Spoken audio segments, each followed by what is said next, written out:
বাংলাদেশ জামায়াতে ইসলামীর আমির ডক্টর শফিকুর রহমানের Twitter handle hack এবং সেই টুইটার হ্যান্ডেল থেকে নারীদের নিয়ে অর্থাৎ কর্মজীবী নারী বা চাকরিজীবী নারীদের নিয়ে যে অবমাননাকর বক্তব্য দেওয়া হয়েছে বা স্ট্যাটাস দেওয়া হয়েছে সেটা নিয়ে রাজনীতির মাঠ বেশ গরম এবং নির্বাচনী প্রচারণায় জামাত ইসলামী এবং জামাত ইসলামী যারা বিরোধী পক্ষ রয়েছে তারা এই টপিকটি বেশ উঠাচ্ছে জনগণের মাঝে।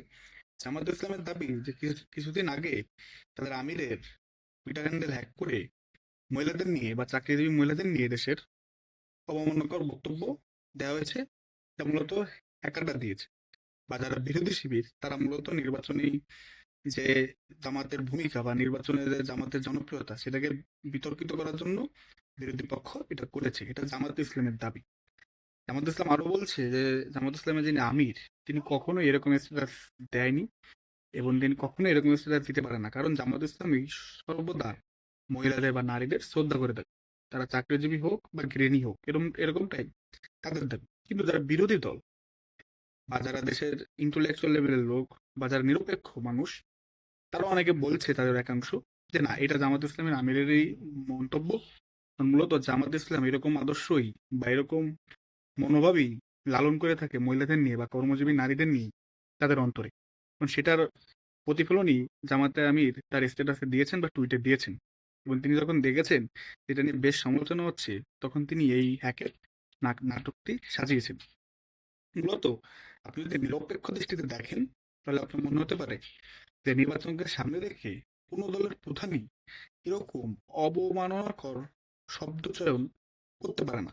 দেশের একটি বৃহৎ জনগোষ্ঠী যারা মূলত বাংলাদেশের জনসংখ্যার অর্ধেক নারীরা বা কর্মজীবী নারীরা তাদেরকে নিয়ে এটা আসলে আপনি নিরপেক্ষ হলে আপনি বুঝতে পারবেন যে এটাই করবে না, এরকম পাগল কেউই না।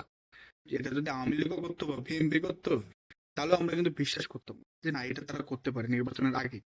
কেনই বা করবে? তারা কি জানে না যে এরকম কোনো স্ট্যাটাস বা টুইট করলে তাদের জনপ্রিয়তা কমবে বা দেশের বিতর্কের সৃষ্টি হবে দেশে বিদেশে? এটা তো জানেই।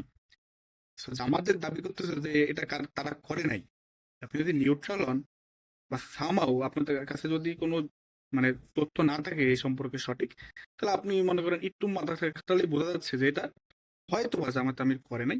হতে পারে অনেক সময় যে জামাতে আমিরের যারা আপনারা এই সোশ্যাল মিডিয়া চালায়, যারা অ্যাডমিন রয়েছে, তারা অনেক সময় অতি আবেগে এরকম স্ট্যাটাস বা টুইট করেছে। যদি তারা করে থাকে তাহলে এটা অবশ্যই দোষের। এটা তখন অবশ্যই দোষের হবে এবং তাদের বিরুদ্ধে ব্যবস্থা নেওয়া উচিত। কিন্তু যদি এটা হ্যাক হয়ে থাকে সেক্ষেত্রে জামাতের আমির এখানে কিছু করার নেই। সেক্ষেত্রে হ্যাকারদের ধরতে হবে। সো কি হয় এটা আমরা কেউই জানি না। হ্যাঁ, জামাত বলেছে যে এটা হ্যাক হয়েছে, বাট আনফরচুনেটলি আমরা এখনো সঠিক কি হয়েছে সেটা জানি না। জামাতের আইসিটি টিম আপনার নাকি বিভিন্ন ব্যাখ্যা দিয়েছে যেটা এইভাবে হ্যাক হয়েছে, রিকভারি ইমেল ইউজ করা হয়েছে, ঠিক আছে, সেগুলো হয়েছে। বাট তারপরেও যারা জামাতের বিরোধী পক্ষ তারা বলতেছে যে না, তারা সঠিক কোনো প্রমাণ দিতে পারছে না এবং এই আইডিটি এত কুইকলি রিকভার করাও সম্ভব না হ্যাক হলে। এটা মূলত জামাতের যারা বিরোধী পক্ষ তাদের দাবি। এখন সত্য অসত্য কি এটা জানি না, তবে আমার ব্যক্তিগতভাবে যেটা মনে হয় নির্বাচনকে সামনে রেখে কোনো রাজনৈতিক দলের প্রধানই এরকম মন্তব্য সোশ্যাল মিডিয়ায় করবে না মহিলাদের নিয়ে। হ্যাঁ, অন্তরে তারা কিভাবে এটা তো আমরা জানি না, আমরা তো অন্তর্জামী নাই, বাট প্রকাশ্যে তারা এরকম বলবে না। এটা আপনি সাধারণ মানুষ হিসেবে একটু মাথা খাটালে বুঝতে পারবেন। তো যদি হ্যাক হয়ে থাকে, আমরা এখন শুনতেছি যে বঙ্গভবনের কেউ নাকি আপনার এই হ্যাকিং এর সাথে জড়িত এবং তাকে নাকি গ্রেফতারও করা হয়েছে আজকে দেখলাম নিউজ চ্যানেলে। যদি হয়ে থাকে এবং যদি আসলে হ্যাক হয়ে থাকে তাহলে জাতির সামনে এটা ক্লিয়ার করতে হবে। আর যদি তিনি আসলেই জামাতে আমি এরকম স্ট্যাটাস দিয়ে থাকে তাহলে এক্ষেত্রে আপনার বলা বাহুল্য যে তার ভোট কমবে, বাড়বে না। এবং ক্ষমতায় যাওয়ার স্বাদ সেটা আপনার ক্ষমতায় যাওয়ার স্বপ্ন সেটা স্বপ্ন হিসেবে থেকে যাবে। তো কি হয় দেখা যাক যে আলটিমেটলি এটা কি হ্যাক হয়েছিল নাকি জামাতের আমিরের মন্তব্য এটা, নাকি তাদের অ্যাডমিন প্যানেলের কারো অতি আবেগী স্ট্যাটাস বা কেউ এখানে জামাতে আমিরকে বিপদে ফেলানোর জন্যই এরকম একটি ঘটনা করেছে তাদের ভিতর থেকে। লেটস সি কি হয়। জানাবেন আপনারা যে আপনাদের কি মনে হয়।